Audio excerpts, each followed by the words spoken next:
Județean Colin de Crăciun, ediția a 3-a, organizat de Asociația de Ajutorare a Copiilor și Tinerilor Dotați, Talentați și din Sistemul de Protecție a Copilului aflat în dificultate, Euroactiv din Suceava, în colaborare cu Palatul Copiilor Suceava, Inspectoratul Școlar al Județului Suceava Iulius Mol, Suceava și Direcția Generală de Asistență Socială și Protecția Copilului Suceava.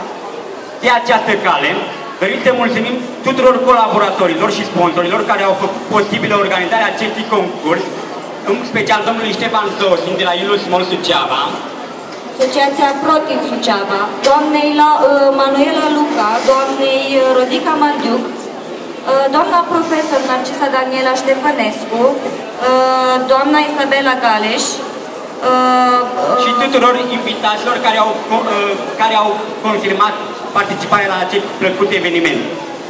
Haideți, pentru că orice concurs nu este posibil fără un juriu, haideți în primul rând să prezentăm și membrii juriului.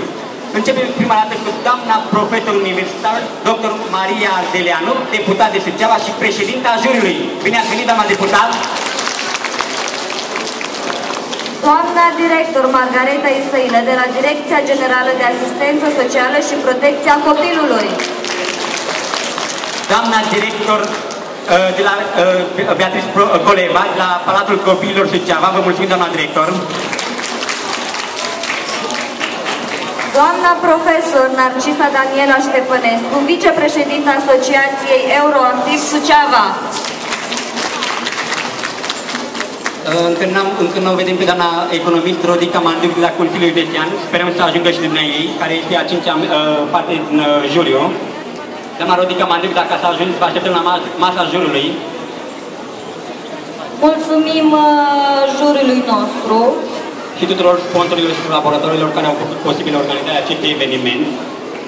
În deschiderea concursului, grupul vocal Visul Copiilor al Asociației Euroactiv va interpreta melodia E Noaptea de Crăciun.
Mulțumim grupului vocal în visul copiilor al Asociației Euroactiv Suceava.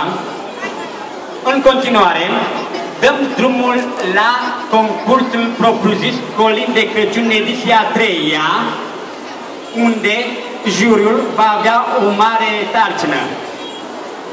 Juriul, în primul rând, va delibera clasamentul final. Fiecare grup invitat care a confirmat participarea va interpreta maxim 2 colinde în maxim 5 minute. Cine va depăși acest interval de timp, juriul își va face datoria.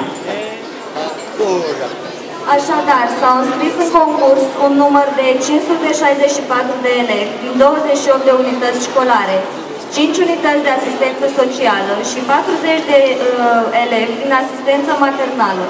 În ordinea tragerii la sorți vor intra pe rând în scenă primele 5 grupe. Prima grupă va fi școala gimnazială din Stroiești, cu colindele Astă seară, seară sfântă și Sfânta Maica lui Iisus. Să invităm în scenă!